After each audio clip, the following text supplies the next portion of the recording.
पुलवामा हमले के बाद कश्मीर में सुरक्षा बढ़ा दी गई है। कश्मीर में सुरक्षा बल की 100 और कंपनियां तैनात की गई हैं।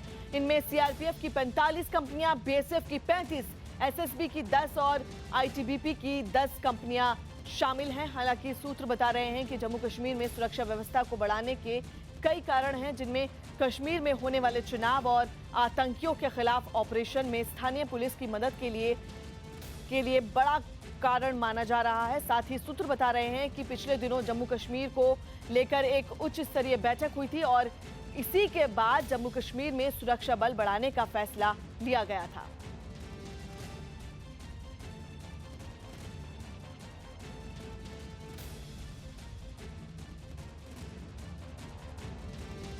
और इस खबर पर हमारे 3 सहयोगी हमारे साथ जुड़ रहे हैं। दिल्ली से नीरज कुमार और शैलेंद्र वांगू जुड़ रहे हैं और साथ ही श्रीनगर से रिफत अब्दुल्ला जुड़ रहे हैं। सबसे पहले नीरज के पास चलते हैं। नीरज, जिस तरह से कल रात यासीन मलिक को गिरफ्तार किया गया और उसके बाद यहां पर 100 कंपनियां तैनात की गई हैं, तो इस पूरी तस्वीर को किस तरह से देखते हैं आप? देखिए, जम्मू कश्मीर में आने वाले वक्त में लोकसभा का चुनाव होना है। हालांकि विधानसभा चुनाव भी साथ में कराए जाएंगे कि नहीं, इस बारे में अभी सरकार और चुनाव आयोग के बीच में कोई अंतिम फैसला नहीं हुआ है। लेकिन लोकसभा चुनाव होगा, इस बात की गुंजाइश बिल्कुल है। जो गृह मंत्रालय के सूत्रों से जानकारी मिली है, पैरामिलिट्री फोर्सेस को जो बढ़ाने का फैसला किया गया है, उसकी वजह यह है कि आने वाले वक्त में लोकसभा के चुनाव हैं। इसके अलावा स्थानीय पुलिस को जो मदद दी जाती है, उनको सहयोग के लिए भी पैरामिलिट्री फोर्स की तादाद को बढ़ाया गया है। तो ये महत्वपूर्ण वजह है। लेकिन जिस तरह से हाल में पुलवामा अटैक हुआ है, उसके बाद सरकार भी चाहती है कि जम्मू कश्मीर की सुरक्षा को बढ़ाया जाए और आने वाले वक्त में अगर किसी तरह की सरकार की तरफ से सीमा पर कार्रवाई की जाती है, तो उसमें ये पैरामिलिट्री फोर्स आर्मी के जवानों के लिए बहुत मददगार साबित होंगे। तो जम्मू कश्मीर में कानून व्यवस्था की बहाली के लिए सरकार का ये फैसला है। और अभी हाल ही में चुनाव आयोग में एक महत्वपूर्ण बैठक हुई थी, जिसमें जम्मू कश्मीर के मुख्य सचिव, जम्मू कश्मीर पुलिस के एक बड़े अधिकारी, गृह सचिव शामिल थे और जिसमें इस बात की चर्चा हुई थी कि आने वाले वक्त में अगर लोकसभा चुनाव होता है तो उसके लिए क्या तैयारियां की जाएंगी, कितने पैरामिलिट्री फोर्सेस की ज़रूरत होगी। और पुलवामा अटैक के बाद ये मीटिंग हुई थी। हालांकि ये मीटिंग पहले से प्लान थी, तो इसी वजह से ये पूरी संख्या जो है पैरामिलिट्री फोर्सेस की उसको बढ़ाई गई है। लेकिन कहीं ना कहीं सरकार इसको पुलवामा अटैक के बाद अपनी सुरक्षा व्यवस्था को पुख्ता करने की एक कवायद के तौर पे भी देख रही है और उसी के तहत ये पूरा जो अर्धसैनिक बलों की तादाद को बढ़ाया गया है, उसके पीछे यही वजह है। बिल्कुल, और रिफत अब्दुल्ला के पास चलते हैं। श्रीनगर से हमारे साथ जुड़ रहे हैं। रिफत, तमाम अटकलें लगाई जा रही हैं कि आने वाले आवामी चुनाव को लेकर इस तरह के कदम उठाए गए हैं या फिर पुलिस को सहयोग के लिए ये एक्शन लिया गया है। आप किस तरह से देखते हैं ये जो 100 यहाँ पर तैनाती की गई हैं कंपनियों की?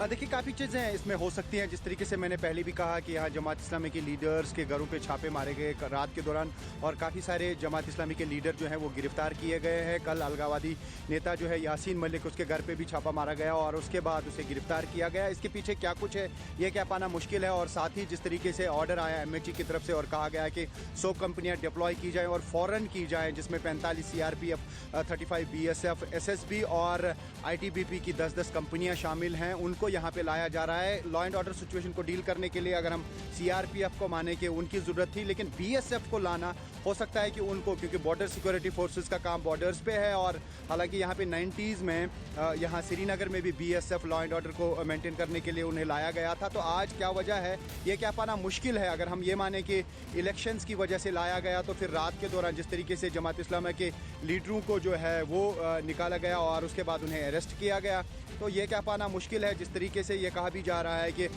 जमात इस्लामी ने एक स्टेटमेंट भी जारी किया और ये कहा है कि शायद 35A को लेके जो है उन्हें खदशा लग रहा है कि शायद 35A को जो है वो हटा दिया जाएगा, क्योंकि सुप्रीम कोर्ट में कभी भी लिस्ट हो सकती है वो जो वहाँ पे रिट पिटिशन है और उसमें क्या कुछ आएगा, जो PIL है उसकी सुनवाई होगी।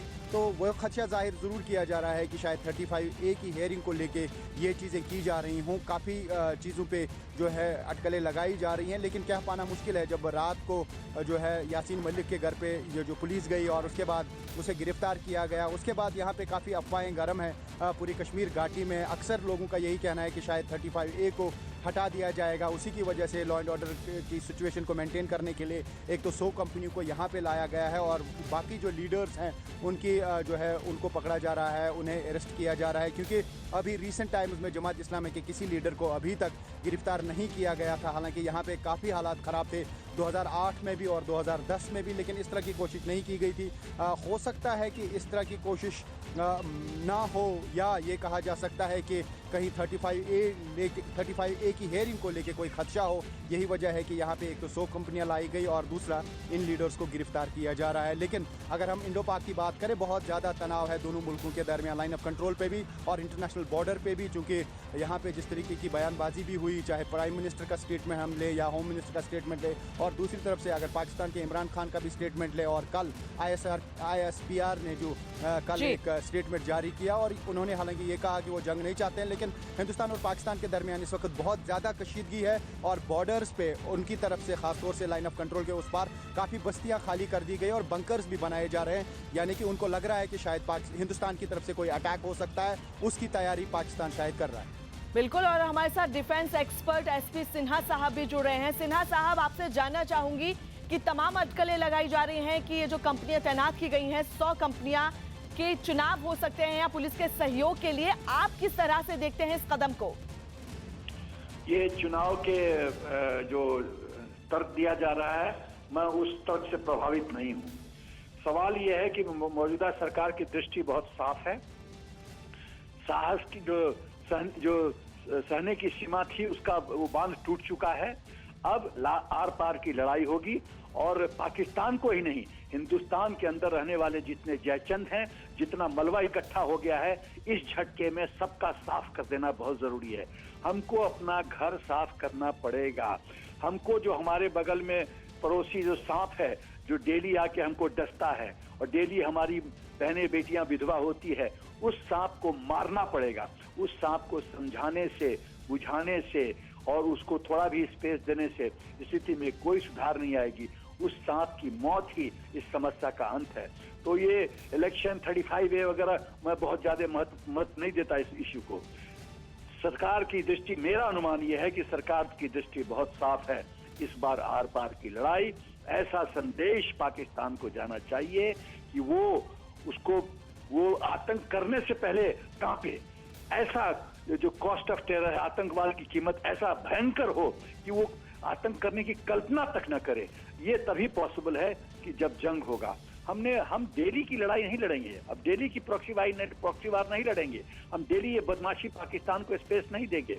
और पाकिस्तान के जो एजेंट्स हैं, जयचंद कश्मीर में है, पूरे हिंदुस्तान में है, कुछ पॉलिटिकल पार्टीज में है, उन मलबा को भी साफ करने की जरूरत है। हमने बहुत इन लोग पे पेशेंस दिखाया है, सहनशीलता दिखाई है, उसका नाजायज फायदा उठाया है इन लोगों ने।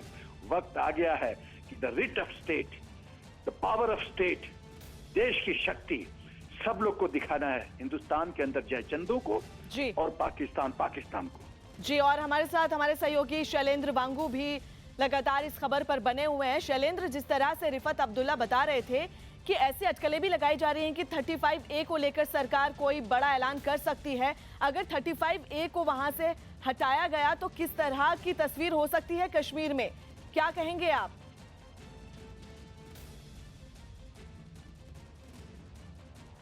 देखिए, एक बड़ा कदम तो है ही सरकार की तरफ से, अनप्रेसिडेंटेड है कि एक साथ 100 कंपनीज रातों रात वहां पर भेजी जा रही हैं। कारण क्या है ये क्लियर नहीं है, कोई नहीं बता रहा है ऑफिशियली, लेकिन हमारे सोर्सेज ये बता रहे हैं कि क्योंकि मार्च के पहले हफ्ते में वहां पर चुनाव की घोषणा हो सकती है, ऐसे में तुरंत वहां पर फोर्सेस भेजना आसान नहीं होगा क्योंकि रास्ते बंद हैं, सड़कें बंद हैं बर्फबारी के चलते, इसलिए उनको एयरलिफ्ट कराना था, इसलिए जल्दबाजी में फैसला लिया गया। वहीं साथ ही साथ ये भी कहा जा रहा है कि जल्दी इसलिए फोर्सेस को भेजा जा रहा है ताकि वो फेमिलराइज हो सके वहाँ पर, वहाँ के माहौल से, वहाँ के सुरक्षा असेसमेंट को लेकर, इसलिए जल्दी इस तरह के डिप्लॉयमेंट का कदम उठाया गया है। लेकिन जिस तरह इसको डिप्लॉय किया गया है बड़ी पैरामिलिट्री फोर्सेस को, 100 कंपनीज को, इससे कई सवाल भी खड़े होते हैं। हालांकि सुप्रीम कोर्ट से अभी तक 35A को लेके कोई अभी तैयारी नहीं है सुनवाई को लेके। अगले हफ्ते भी, अभी तक जहां तक नोटिस की बात करें कि अगले हफ्ते अभी 35A को लेके कोई सुनवाई तय नहीं है, लेकिन माना जा रहा है कि इसको लेके सोमवार को एक रिट पिटीशन पे सुनवाई हो सकती है। इसके कारण माना जा रहा है कि वहां पर जो लॉ एंड ऑर्डर है वो बिगड़ सकता है। इसीलिए पहले से ही एहतियातन फोर्सेस भेजी गई है। लेकिन इस तरह के तमाम फैक्टर्स हैं जिसे बात की जा रही है, लेकिन असल कारण क्या है ये किसी को नहीं पता। आपको बताना चाहूंगा, कल रात को उमर अब्दुल्ला ने भी एक ट्वीट किया था जिसको बाद में उन्होंने डिलीट कर दिया, जिसमें उन्होंने कहा कि कश्मीर में हालात को लेकर कुछ कहा नहीं जा सकता, रातों रात कुछ हो सकता है। लेकिन कहीं ना कहीं वहां पर भय का माहौल है, एक तरह से वहां पे इस तरह की बातें फैलाई जा रही हैं कश्मीर में। हालांकि जो पुलिस सोर्सेज हैं जम्मू कश्मीर के, उनका ये मानना है कि ये सिर्फ और सिर्फ इलेक्शन की तैयारी है, इसका बाकी चीजों से कोई लेना देना नहीं है। बिल्कुल, और रिफत के पास चलते हैं, हमारे साथ लगातार बने हुए हैं इस खबर पर। रिफत, आपसे जानना चाहेंगे कि पुलवामा अटैक के बाद जिस तरह से लगातार पाकिस्तान का रवैया रहा है, लगातार वहां पर फिर से अटैक किया गया, तो कहीं ना कहीं ये जो पूरा एक्शन लिया जा रहा है पाकिस्तान को मुंह तोड़ जवाब देने के लिए, उनको दिखाने के लिए कि अगर वो कुछ नापाक हरकत करता है तो इस बार हिंदुस्तान उसको मुंह तोड़ जवाब देगा। देखिए, जिस तरीके से शैलेंद्र ने कहा कि अभी ये कह पाना मुश्किल है कि आखिर इतनी जल्दबाजी में क्यों 100 कंपनीज को यहाँ पे भेजा जा रहा है, ये बिल्कुल सही है। और यहाँ पे भी कोई चीज़ क्लियर नहीं है कि आखिर वजह क्या है। अगर इलेक्शंस की ही बात करें, अभी इलेक्शंस में काफ़ी टाइम है और कभी भी भेजा जा सकता है। जिस तरीके से इमीडिएटली लिखा गया है उस ऑर्डर पे बिल्कुल हरी दिखाई गई है, जल्दबाजी दिखाई गई है। तो ऐसे में कुछ ना कुछ तो ज़रूर है जिसका अंदाज़ा लगा पाना अभी मुश्किल है। कुछ लोग 35A को लेके जो हियरिंग है उसकी वजह बता रहे हैं, कुछ लोगों को ये लगता है कि शायद इलेक्शंस की वजह से, कुछ लोगों को लगता है कि जो इस वक्त ख़ास तौर से दोनों मुल्कों के दरमियान तनाव है, बॉर्डर्स पे काफ़ी तनाव है, लाइन ऑफ कंट्रोल पे तनाव है, इसी वजह से यहाँ पे भेजा जा रहा है। इसमें न सिर्फ CRPF बल्कि BSF को लाया गया है। BSF पे ये कह पाना मुश्किल है कि उनकी ड्यूटी क्या होगी, उनकी डिप्लॉयमेंट कहाँ होगी। अगर हम इलेक्शंस की बात करें, अभी तक BSF की डिप्लॉयमेंट उसके लिए यहाँ पे नहीं लाया गया। यहाँ पे अक्सर CRPF और पुलिस ही इलेक्शन की ड्यूटी को अंजाम दे रही है और SSB को भी लाया जाता है जहाँ पे भी ज़रूरत पड़ती है। लेकिन BSF की 35 कंपनियों को यहाँ पे लाना, उसमें ऐसा भी लगता है कि शायद बॉर्डर्स पे डिप्लॉय किया जाएगा, लाइन ऑफ कंट्रोल के इर्द गिर्द, चूँकि BSF की आर्मी के साथ साथ डिप्लॉयमेंट होती है, क्या उसको मजीद बढ़ाया दिया जा रहा है। तो ये कह पाना मुश्किल है। अभी दोनों मुल्कों के दरमियान तनाव ज़रूर है, लाइन ऑफ कंट्रोल पे भी और बॉर्डर पे भी। जिस तरीके से पुलवामा में अटैक हुआ उसके बाद जो ख़ासतौर से प्राइम मिनिस्टर ने कहा या होम मिनिस्टर ने कहा और दूसरी तरफ से इमरान खान ने यह कहा कि अगर हिंदुस्तान इस बारे में सोचता है तो पाकिस्तान न सिर्फ जवाब देने की सोचेगा बल्कि जवाब देगा। ISPR की जो कल एक वहाँ पे स्टेटमेंट आ गया, उसमें भी ऐसा लग रहा है कि पाकिस्तान ने हालांकि ये कहा कि वो जंग नहीं चाहते, लेकिन शायद वो भी कुछ तैयारी कर रहे हैं। उनको भी लगता है कि शायद हिंदुस्तान की तरफ से कोई अटैक किया जा सकता है, चाहे सर्जिकल स्ट्राइक के रूप में या किसी और चीज़ के रूप में, तो उस वजह से वहाँ से भी तैयारी हो रही है। तो कुल मिला के ये समझा जा रहा है कि अभी इंडिया की तरफ से ऐसे मेजर्स लिए जा रहे हैं कि किसी भी सिचुएशन के साथ डील किया जा सकता है। लेकिन CRPF की डिप्लॉयमेंट लोकली यहाँ पे की जाती है, या तो लॉ एंड ऑर्डर को डील करने के लिए, या फिर ये कहा जा सकता है कि अगर 35A की हेयरिंग को लेके कोई खदशा है या इस तरह के इनपुट सरकार को मिल रहे हैं कि शायद कुछ सुनवाई में कोई ऐसे नताइज सामने आ सकते हैं जिससे यहाँ पे लॉ एंड ऑर्डर की सिचुएशन बिगड़ सकती है, तो ऐसी अटकलें लगाई जा रही है। लेकिन यहाँ पे अगर ये भी माने कि इलेक्शन था तो फिर जमात इस्लामी के लीडरों को रात के दौरान जो है गिरफ्तार किया गया, उसकी क्या वजह है? क्योंकि उनकी स्ट्रेंथ जो है अलग अलग डिस्ट्रिक्ट्स में ज़रूर है। उनके स्टेटमेंट अगर कोई इशू हो जाता है, चाहे हड़ताल की कॉल हो या बाकी चीज़ें, कहीं ना कहीं लोग उसको फॉलो करेंगे, तो शायद उस वजह से इनको गिरफ्तार किया गया। और यासीन मलिक को ऑल ऑफ अ सडन क्योंकि रात के दौरान गिरफ्तार किया गया, शायद और लीडर्स को भी हिरासत में लिया जाएगा या उनकी तलाश जारी होगी, ये कह पाना मुश्किल है। तभी मैं कह रहा हूँ कि जिस तरीके से यहाँ के हालात बने और डिप्लॉयमेंट हो रही है, कोई भी चीज़ कह पाना या किसी भी चीज़ को रूल आउट करना काफ़ी मुश्किल लग रहा है। बिल्कुल, और हमारे साथ अमित पांडे भी इस खबर पर लगातार हमारे साथ बने हुए हैं। अमित, आपसे जानना चाहेंगे कि अभी तस्वीर साफ नहीं हो पा रही है कि अचानक इस तरह का कदम उठाया गया जहां पर 100 कंपनियां तैनात की गई हैं। आप कैसे देखते हैं इस कदम को? देखिए, गृह मंत्रालय के सूत्रों के मुताबिक जो ये अतिरिक्त तैनाती है उसमें 3 तरह की फोर्सेज है। एक तो चुनाव के दौरान, पंचायत चुनाव के दौरान जिन कंपनियों को तैनात किया गया था फिलहाल वो वापस नहीं लौटेंगी, और दूसरा, जैसा कि हमारे सहयोगी रिफत कह रहे थे कि BSF का डिप्लॉयमेंट है लाइन ऑफ कंट्रोल के आसपास, तो अब वहां पर उनकी और कंपनियों की डिप्लॉयमेंट बढ़ाई जाएगी। और तीसरा कि अब आने वाले दिनों में हम क्रैकडाउन देखेंगे, हम ये देखेंगे इंटेंसिव जो सर्च ऑपरेशन हम देखेंगे, मतलब कि जो पुलिस अंदरूनी इलाकों में जाएगी और जो पूरा का पूरा जो जैश का मॉड्यूल है या लश्कर का या हिजबुल का मॉड्यूल है उसका पता लगाएगी। तो ऐसे में इनको अतिरिक्त सुरक्षा बलों की जरूरत पड़ती है और इसके लिए केंद्रीय अर्धसैनिक बल को वो अपने साथ ले जाते हैं। तो इन तीनों परिस्थितियों को देखते हुए ये अतिरिक्त 100 कंपनियां यहाँ पर घाटी में मौजूद रहेंगी और जब तक अगली सूचना नहीं मिलेगी तब तक ये 100 कंपनियां मौजूद रहेंगी। जी, तो आगे बढ़ते हैं। पुलवामा हमले के बाद अलगाववादियों पर सख्ती जारी है। अब पुलिस ने जम्मू कश्मीर लिबरेशन फ्रंट के अध्यक्ष यासीन मलिक को गिरफ्तार कर लिया है। इसके अलावा इस्लामी के 12 नेताओं को भी गिरफ्तार कर लिया गया है। गिरफ्तार किए गए नेताओं में अब्दुल हमीद जैदी अली, गुलाम कादिर लोन और अब्दुल रऊफ का नाम भी शामिल है।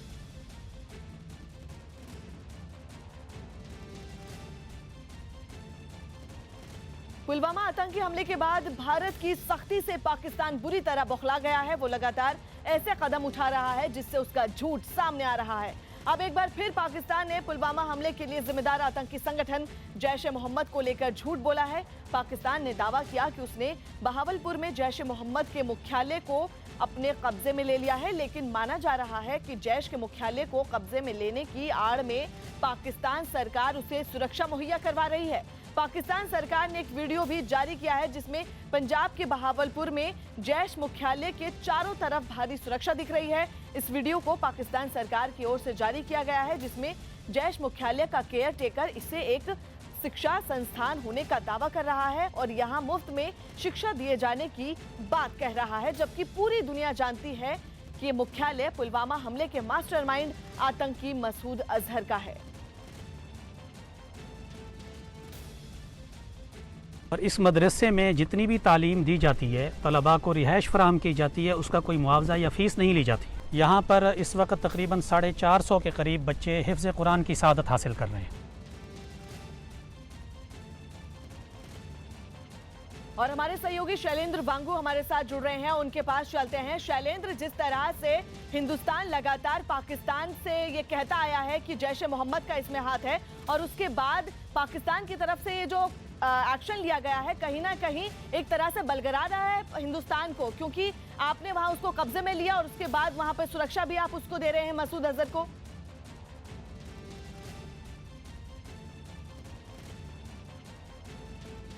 एक प्रोपेगेंडा वीडियो है जिसको पाकिस्तान ने जारी किया है ये दिखाने के लिए कि जो भारत आरोप लगा रहा है वो बेबुनियाद है। आपको बताना चाहूंगा कि इमरान खान ने एक नेशनल सिक्योरिटी काउंसिल की बैठक 2 दिन पहले की थी, उसके बाद कुछ ऐसे कदम उठाए गए दिखाने के लिए कि पाकिस्तान कार्रवाई कर रहा है, चाहे हाफिज सईद की बात करें, जमात उद दावा या फलाह इंसानियत, या फिर जैश ए मोहम्मद की बात करें। कल जिस तरह से जो टेक ओवर किया गया पाकिस्तानी पंजाब सरकार द्वारा इस जो मस्जिद वहाँ पर है, जो मदरसा जिसको बताया जाता है, जो असल में जैश का हेडक्वार्टर भी है, उसको इस तरह से दिखाया गया है कि वहाँ पे एक मदरसा है और वहाँ पे 650 बच्चे वहाँ पे शिक्षा ग्रहण करते हैं और साथ ही साथ वहाँ पर जो आसपास के लोग हैं उनकी फंडिंग से ये पूरा वहाँ पे मदरसा चलता है। तो कहीं ना कहीं ये इस तरह का मैसेज देने की कोशिश है पाकिस्तान की तरफ से कि वो बेदाग है।